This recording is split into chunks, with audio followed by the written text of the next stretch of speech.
on the war school in Hanover in 1938. I volunteered by writing to the Air Force. I didn't want to stay anymore with the light artillery and with horses and things where I thought you would never see the enemy, because with your guns you have been more or less always behind a coverage, except observers. So I volunteered to the Air Force. I thought this was the right thing to see the enemy one time. And so I was accepted after a test and came to the primary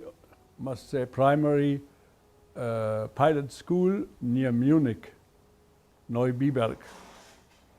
There I learned to fly the smaller planes, biplanes, class 1 weight, and then it was called B2, and then I was transferred to another airport north of Munich to fly the heavier planes, the B1, and also C1 with twin engines.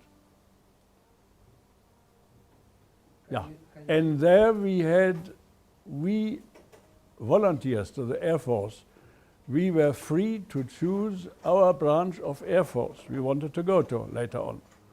And I chose the dive bombers. But this, my report, was so to say neglected, and I came to a fighter school.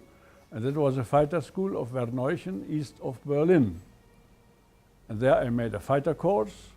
And then I was already, and during the fighter course we were asked again, we should become fighters only if we were with heart and blood real fighters. And who wanted else should step forward. And I stepped forward and said I always volunteered to the dive bombers, but this obviously was not agreed to.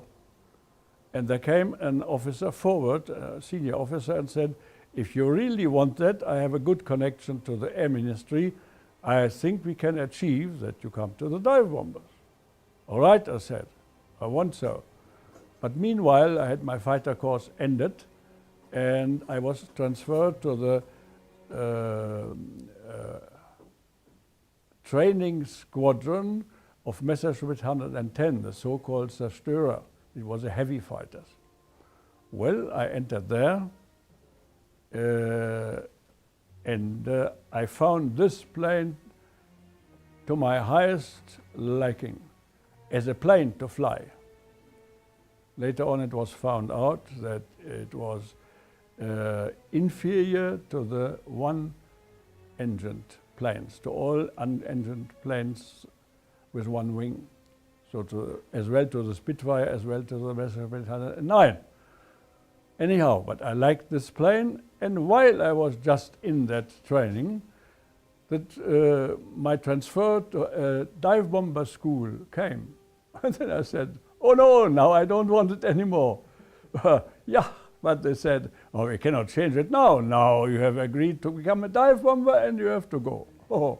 So I think it was a bit of my life saving, because the destroyers had heavy, heavy losses in the Battle of Britain. Not the fighters, but these heavy fighters. And then I came to the dive bombing school in Eastern Prussia. It was deep winter, 39 to 40. The campaign of Poland was over since the time. And there the school commander said to me, Mijo, you have learned so many things. You are such a versatile pilot. These little things like cement throwing, bombs and shooting, this you can do at a unit where you go to. I advise you, you get a transfer directly now to a unit. And then I choose the dive bomber group, which was stationed in peacetime in Graz. I had already been introduced to that when I was yet have been coming for the Air Force at all as a newcomer, So I knew this group, and this group at this moment, after the campaign of Poland, was stationed north of Nuremberg in Herzogenaurach, and there I joined it. In the fighter school, first we had to run through the two-wing plane, the Heinkel 51, which, by the way, had been fighting in the initial days in Spain. And then we came to the first types of the Messerschmitt, the Messerschmitt B. Yeah, we all were shooting at first targets on the ground.